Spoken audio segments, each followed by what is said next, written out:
Picture this.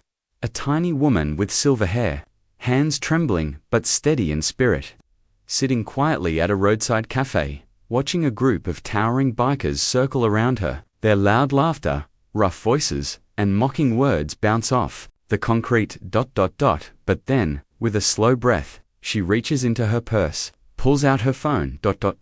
and makes a call that no one, not even those bikers ...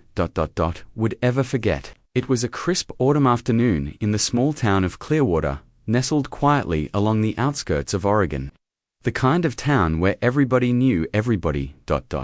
where local cafes still served coffee with a smile, and the morning paper was hand-delivered. The streets were lined with golden leaves, swirling lazily in the breeze, collecting along sidewalks like little piles of sunshine. An old brick diner sat at the corner of Main Street, Maggie's Place, famous for its blueberry pie and the smell of fresh brewed coffee that drifted out onto the street every morning. Inside, by the window, sat Edith May Harper, 90 years old, a tiny figure, barely over 5 feet, her back slightly curved by time, but her eyes sharp.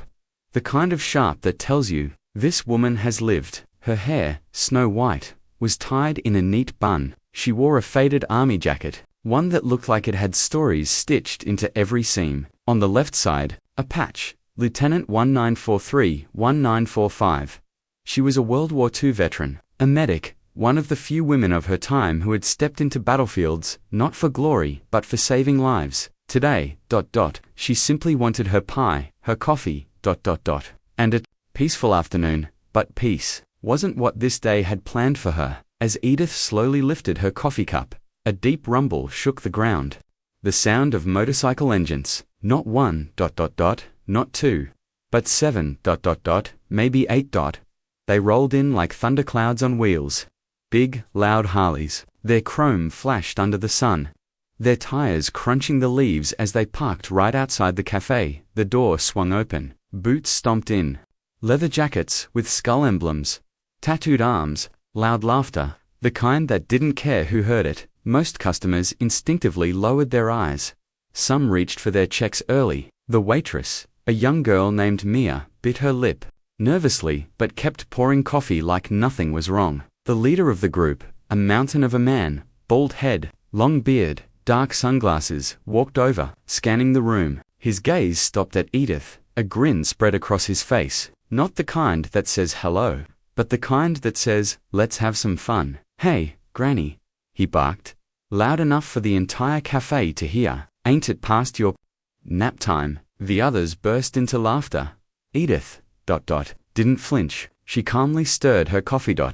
Another biker chimed in, nice jacket. Bet you bought that at a thrift store. Trying to look tough. The waitress shuffled nervously, whispering, Ma, single quotes, maybe you'd like to move to the back, slowly set her spoon down, looked up. Her voice, soft, but clear. This jacket isn't for looking tough, son.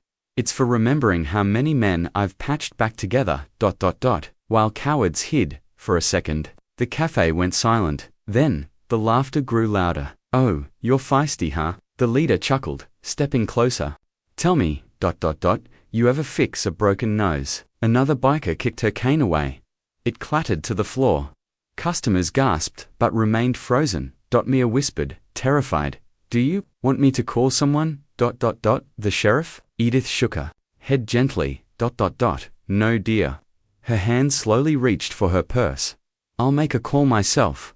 Sound of distant traffic. Heartbeat like bass fades in softly. She opened the purse. Pulled out an old flip phone. Her thumb scrolled slowly, deliberately, over the faded keypad. The leader laughed. Gonna call your knitting club, Grandma? Edith's lips curled, ever so slightly, a knowing smile. No, son, not the knitting club. She pressed dial, held the phone to her ear. The first words out of her mouth, were soft, but cold as steel. This is Lieutenant Harper, code 719. Activate protocol, Guardian. Silence. The leader blinked. What the hell? She continued, calm, steady. Location, Maggie's Diner, Clearwater. Confirm identity, badge 1945 Lima. A clear male voice responded through the phone speaker. Loud enough for those close to hear. Confirmed. Lieutenant Harper, stand by immediate dispatch. The bikers glanced at each other, unsure. But they didn't have long to wonder. From the distance, a faint sound. Not the rumble of HARLEYS, ... but the deep hum of engines, heavier, ... sharper, ... approaching fast. Within minutes, 2 matte black SUVs screeched around the corner, followed by 3 motorcycles, but not the biker kind. Sleek, government issue, doors flung open. Men in tactical gear poured out, not local cops, but federal vets, former special forces. Their vests bore the insignia of Guardian Response Unit. On the ground, hands where we can see them, the bikers, stunned, barely resisted before being pinned to the pavement. Zip ties, handcuffs. Orders barked with precision. Locals peeked from behind windows, some recording, some just staring, mouths open. The leader of the bikers struggled, shouting, "What? Who the hell are you people?" One officer leaned down, deadpan. "We're her family, son. You messed with the wrong grandma." As the scene unfolded, Edith didn't even stand. She quietly sipped her coffee, watching the chaos like someone watching the evening news. MIA, the waitress, stared, whispering, "Ma, single quotes, who are you?" Edith set her cup down gently. "When I retired, I founded a group, Guardian Response. We're veterans, ... widows, ... medics, ... soldiers who look out for each other, quietly. We don't start fights, ... but we end them when needed." She leaned down, picked up her cane. "You see, ... age. It doesn't make you weak. Forgetting who you are, ... does." The officers finished securing the bikers, some now whimpering, realizing this wasn't the day they thought it would be. One officer approached her. "Ma'am, anything else you need from us today?" Edith smiled warmly. "Yes, tell Jim to stop by this weekend. My heater's acting up again." The officer chuckled. "You got it, Lieutenant." By the time the sun dipped below the horizon, the streets were quiet again. The bikers were escorted out of town and into custody. Inside Maggie's diner, customers slowly went back to their meals. But something had changed. Eyes that had once looked at Edith as just another frail old woman now saw her differently. Mia brought over a fresh slice of blueberry pie on the house. "Thank you, ... for ... everything." Edith smiled, cutting a bite. "It's just pie, dear, ...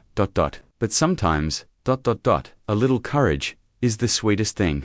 As the camera pans out, an old photo sits beside her plate, a black and white image of a young Edith in uniform, standing among a group of medics, ...